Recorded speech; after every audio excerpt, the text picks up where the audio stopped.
production of PBS Charlotte. This week on Unspun, we'll preview the Republican National Convention in Milwaukee, Wisconsin. For 4 straight nights, this is where the campaign really begins and spins as Trump officially announces his VP and his plans for the next 4 years. It's all made for TV. But who's really watching? I also have the top 5 things at the Republican convention that politicians don't talk about. Unspun is next on PBS Charlotte. In today's America, welcome to the spin game. Believe me, I know, I'm Pat McCrory. When I was governor and mayor, I played the spin game. I was played by the spin game. But aren't we all done being spun? Let's take the spin out of the world we're in, here on Unspun. Good evening. I'm Pat McCrory, and welcome to Unspun, a show that tells you what politicians are thinking but not saying. Next week, the Republicans hold their national convention in Milwaukee, Wisconsin, but it won't be very conventional. It'll be the first time in 132 years that any party has nominated a former president. I humbly and gratefully accept your nomination for the presidency of the United States. The Republican convention this year will again be mostly all Trump, all the time. One big infomercial, because that's what these conventions have become for both parties. Night after night of speeches after speeches, with lots of sign waving and made-for-TV videos. Trump's opponents will be watching for ammunition against the candidate they love to hate. And how will Trump deal with the chaos within the Democratic Party's presidential nominee? And Trump supporters can't wait to chant 4 more years for the candidate they can't get enough of. Before Milwaukee, the last Republican National Convention was held right here in Charlotte 4 years ago. Charlotte attorney Scott Seifert was a key member of the Charlotte Host Committee back in 2020. Now he is also helping Milwaukee plan this year's GOP convention. Scott, thanks for joining us. Happy to be here, Governor. Good to see you. Well, listen, I'm kind of curious. What does it take to coordinate a convention that most people don't know about? Well, conventions are really unique animals, as you know, and they're really sort of marriages of convenience, or even arranged marriages, between a bunch of different parties that have some similar views and some different but competing interests. For example, on the one hand, you have the National Committee, where it's the Democratic or Republican National Committee, and then you have what's called the Host Committee. And the Host Committee is the local group of sort of boosters and civic leaders who are less interested in politics, generally speaking, but are very interested in having a good, visible event in their city. And so you have a natural tension between those two institutions. And then you also have the city itself, which may be democratically led in many instances. And then you have a natural tension there with the Republican convention, for example. So you have a bunch of different actors, none of whom is 100% in charge, let's say, and all of whom have their own interests. And so it's really a balancing act.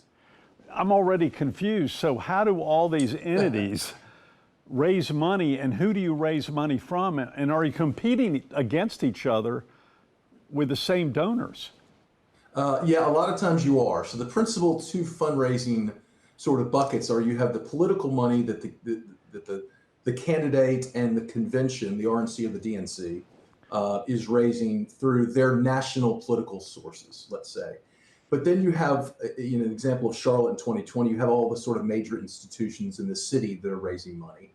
But there's a lot of overlap. And so there's some competitiveness from time to time, but who gets credit for what money. And of course, a lot of the local institutions, whether you're Milwaukee or Cleveland or Charlotte, again, they may not really care that much about the convention as a political thing. They just want, something that showcases the city in its best possible light, just like you're having a Super Bowl or a soccer playoff or something like that. So you have that pot of money. Then you have the national political money, and those are can be very different sources. Is there a difference that you know of between planning a Republican convention versus a Democratic convention? or the Democrats follow the same model, say in Chicago or in the past right here in Charlotte? Right. I think the model is generally the same for both, whether it's a Democratic or Republican convention. What differs, obviously, is the candidate. What differs is the sort of donor base.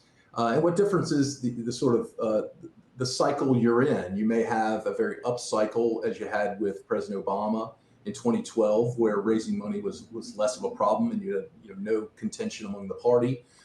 Versus, say, Trump in 2016 or 2020, where it's a more contentious situation. But the general organizing a convention on either side is more or less the same legal and sort of substantive process. So we've had past conventions where they've had 9/11 changed security forever. Then we had COVID. We have protesters at every convention. What's the next thing that could throw a curveball into the convention in, say, Milwaukee that hasn't been done in past conventions? Well, security is always the biggest component of this. And for the city or the host organization, the amount of security, federal and so forth, causes great concern with everybody, but is always very well organized, but is also very expensive. So the amount of money, so each year, either the Democratic or the Republican convention is allocated approximately $55 million from the feds to hold a convention. And that's been a long-standing tradition. That pays the city back for the money that it invests in wherever the convention is and whoever the party is. What I think you are seeing a trend in, not only in security, is whether these conventions sort of make sense at all in a digital world where you're basically throwing a television show, right, for 5 days. And you can have that television show, as opposed to one city, you could really have it anywhere. As it was seen during COVID with both the DNC and RNC, they had digital conventions with minor organized political activities in each of the cities. But really, you're paying for a TV show, which, as you know, you can do wherever you want. So there's a school of thought that these are sort of dinosaurs anyway, and why do we need to bring everybody to one specific city for a week? But as of yet, no one's really embraced the changing the process. Well, that was going to be one of my last questions, but I'll go ahead and move it now. Are they a dinosaur? And in fact, I know as a former candidate, I'd go, heck, I'd rather have that money spent on my campaign than on a one-day convention or supposedly a 4-day convention, but it's really one day when the president speaks. Right. And why not spend that money on the candidates campaigning? Right, and that's the argument, because these conventions are just extraordinarily expensive. I mean, just the security component, from the feds is, again, $50 million, but each of the outside of that, each convention raises anywhere from $50 to $75 million. But they serve a lot of functions that, apart from the TV show part of it, you're also entertaining your delegates and you're getting everybody in the same place at the same time. It's on your team and entertaining them. So there are other functions that would be hard to do if it was purely digital, but you might see something that becomes, maybe a 2-day convention, or, we've even heard talk in the DNC context, I think, of you could have a 2-day convention in another important city, Chicago. You could move it to, I'm just making this up, St. Louis for 2 days. You could have a rotating convention among 2 or 3 different cities. That might be something you see in the future. What are they saying in Milwaukee right now? The VP selection is anticipated for Milwaukee, but with all the chaos in the Democratic side of the aisle, with not knowing who's going to be the presidential nominee at this point in time, is the VP selection, that's going to be the big news, at least according to today's news. Is that what Milwaukee's anticipating? Is the VP selection being announced then or before then? I don't have any inside information on that, but yeah, you hear the same things I do. On the Republican side, everything's more or less set, other than the VP pick, which could happen today or in 2 weeks. And the experts would be better positioned to tell you when it makes sense to make that decision. I think what's going to be interesting on the Democrat side, obviously, is whether, one, Biden makes it that far, right? And 2, are you going to have, a quasi coup to bring him down before that?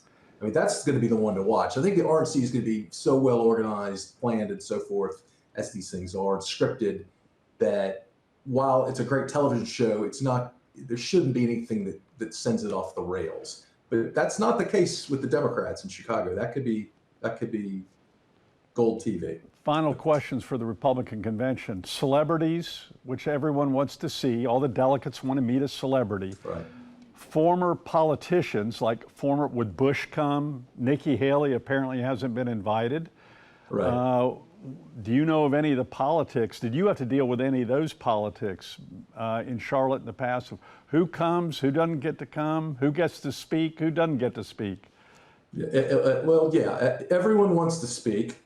You have only a limited amount of speaking time, obviously, so you have to be judicious in who gets what. And again, back to why you have these conventions, exactly right.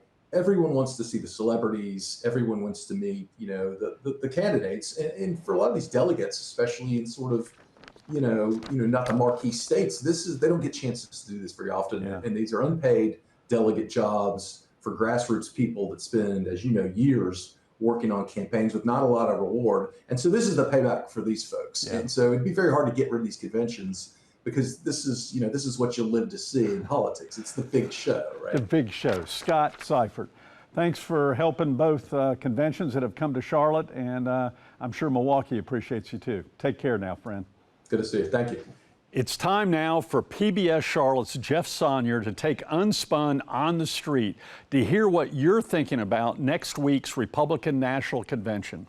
So with a deeply polarized election like we have this year, does it mean more people will be watching the convention next week, or fewer people will be watching the convention next week? Well, here in Kannapolis, we're finding out that the answer might be both. The chair is pleased to report that Donald Trump, having received a majority of these votes, has been selected as the Republican Party nominee for President of the United States. It's all amplified so much by social media reaction to it, and by people getting such heightened emotions. It's clickbait, isn't it? It gets people to see what you want them to see. There's a lot of red meat being thrown to the base of those kind of things. Is it more entertainment now than actual politics? Voting is our voice, but I don't think the convention will really make that much difference for people who are undecided. If you're going to go to the ballot box, you should know what that person believes in, and if it's aligned to your beliefs. I feel like probably most people have probably made up their mind. I don't think there's probably a lot of middle of the road folks. I don't think you can go anywhere and not pay attention to it. It seems to be everywhere, and everybody has an opinion on it. So you'll be watching the convention? Definitely. Okay. I will. Listen to the sincerity and what they have plans for the people, see if they're really interested in the people and not just, getting in the White House. I don't think either of them make good leaders for our country. I'm very disappointed that this is the best we could come up with. It's marketing, it's branding, and all that kind of stuff. I just find both of these candidates to be too polarizing. Yeah, different reasons here in Kannapolis to watch or not watch the convention next week. Most voters agreeing they want to be more informed, but they disagree on whether watching a convention is the way to become more informed. Pat? Thanks, Jeff. Very honest comments. So what do you think about the issue? Email us your thoughts on the Republican National Convention to unspun@WTVI.org.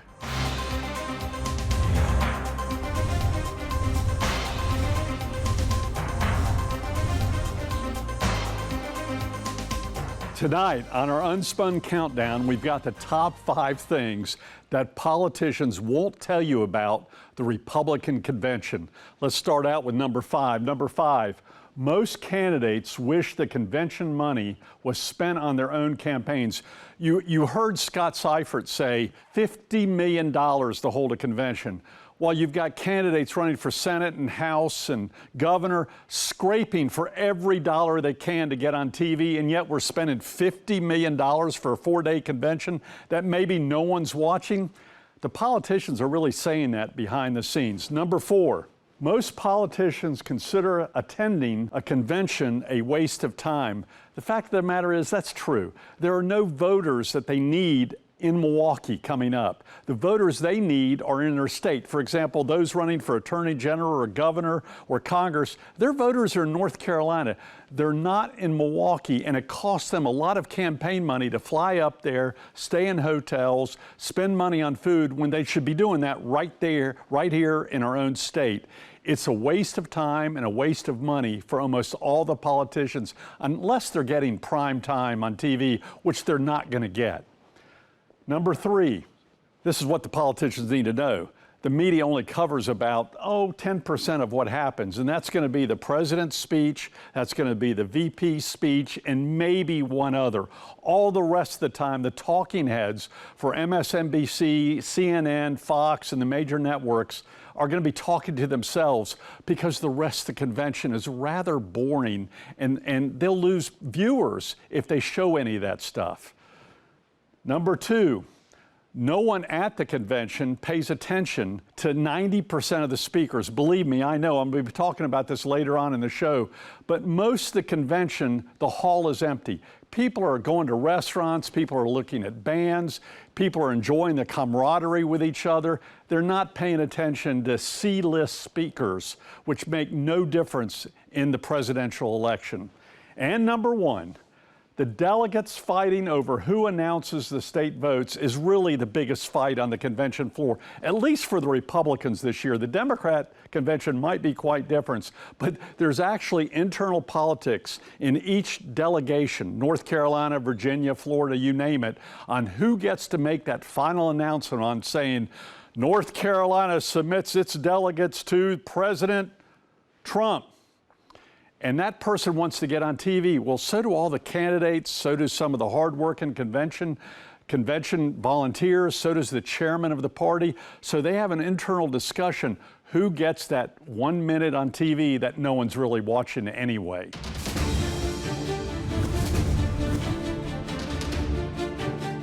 PBS Charlotte's fan favorite, Jeff Sonnier, joins me now for Unspun.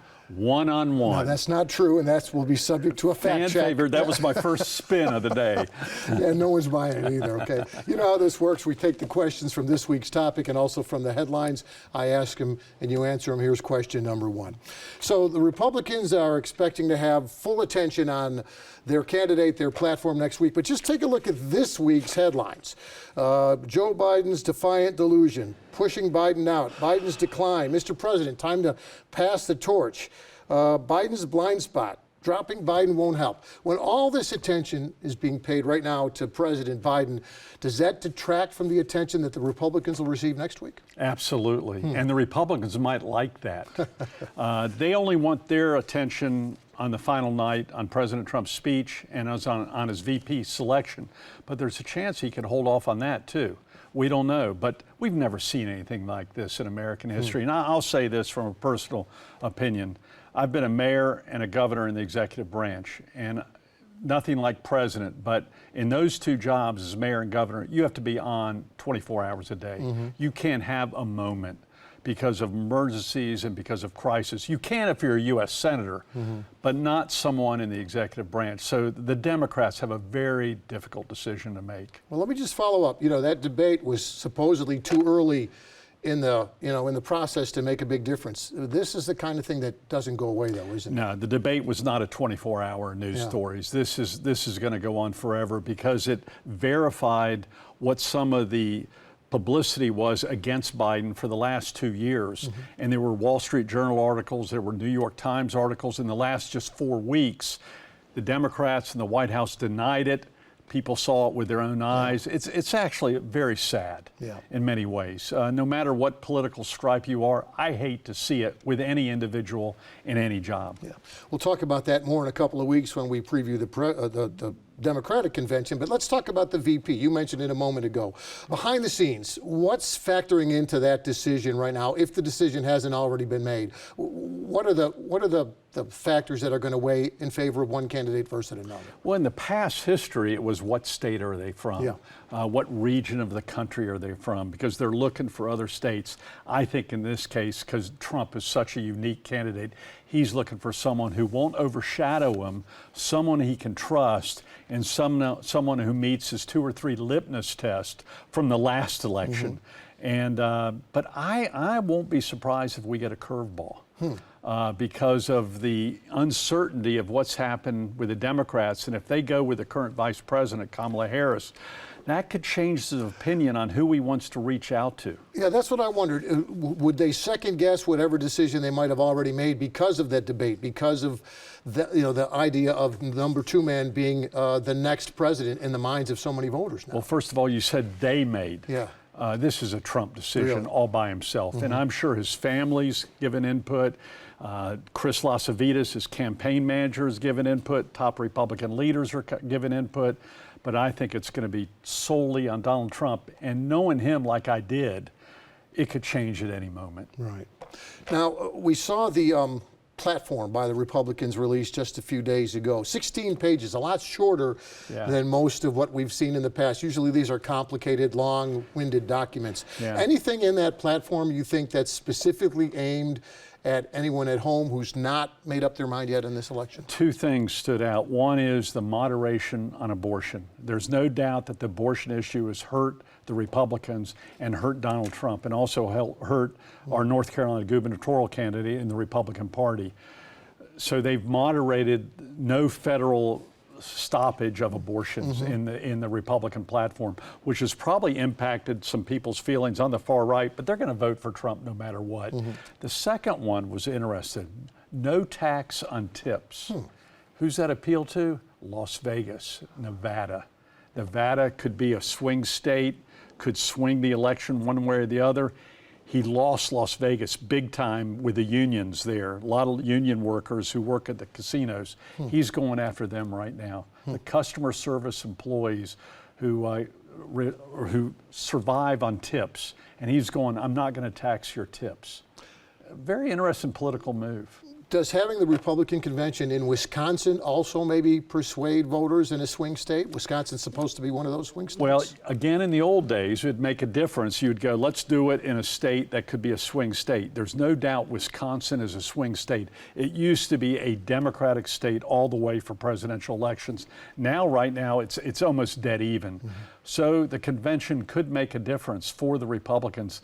I actually think it's overrated where the convention is held, especially since most people are ignoring the conventions. But this time it might be different because of the Biden controversy. Yeah, it's bound to get more eyeballs on the TV screen just to see what Trump says about Biden, Exactly. I suppose. Yeah. Exactly. Now, 2004, Boston Democratic Convention. I remember you were still mayor. You were there as part of the Republican Truth Squad, I think they called themselves. Tell me about what the opposition party does during the week of the other party's convention. Wow. And my two partners in that function were Mitt Romney, who's now been kind of kicked out of the party, and Rudolph Giuliani, who's been dealing with legal issues now and is going to court and just lost his law license. Who would have known this back then, that was going to happen? And Pat McCrory doing Unspun here in Charlotte.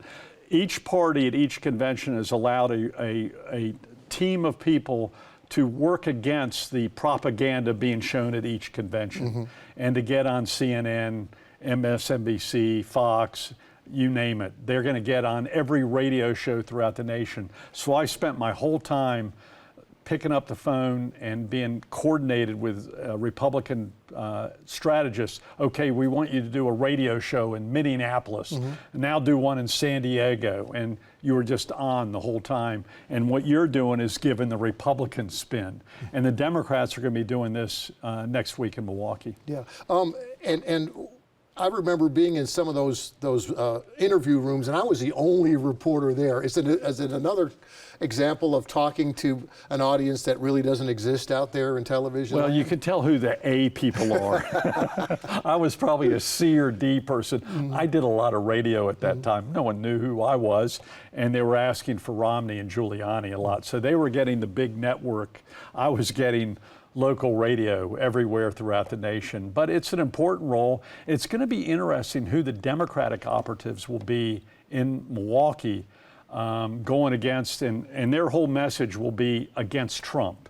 It won't necessarily be defending Biden, because who knows what the situation will be. It'll be attacking Trump and whoever his vice presidential nominee will be, and they'll have the same talking points, and they'll do the best they can to stay on whatever message the DNC wants them to say, just like I was told in 2004, was it? To stay on message in Boston, whatever the Bush team wanted at that point in time. Yeah, staying on message today, too, talking about that Republican convention. No doubt about it. And Unspun wouldn't have fit.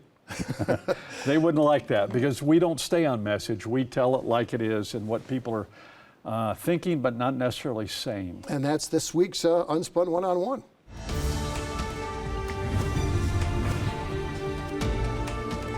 This week on Unfiltered, we take a look back at the 2004 Republican Convention in New York City. You know, I was asked to be a speaker when I was still mayor of Charlotte, center stage at Madison Square Garden, and I'm thinking, this is it. The liftoff of my political career, from City Hall in Charlotte to the White House in Washington, D.C. I was given 2 minutes, and I thought that's all I need to be discovered by the nation. So the day before my speech, the handlers had me practice on a teleprompter with a coach backstage. Then the next day around 2 p.m. in the afternoon, it was time for my big moment. I was introduced, and I proudly walked out in Madison Square Garden from behind the curtain to the podium, ready to hear thousands of people applauding my introduction. Well, instead, I heard 2 people clap, and there were a few hundred delegates in the whole Madison Square Garden, and they weren't even paying attention to what I had to say. That was it. It was another example of what we talk about every week, how the reality of politics is so different from what we see on TV. I found out pretty quickly that conventions aren't all about balloons and confetti.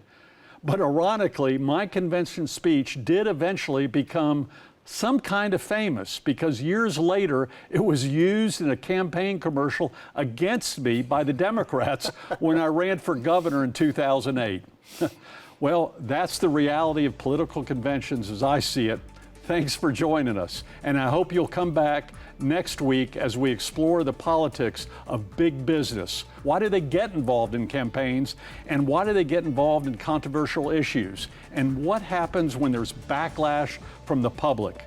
That's on our next Unspun, where we'll tell you what politicians are thinking, but not saying. Good night, folks.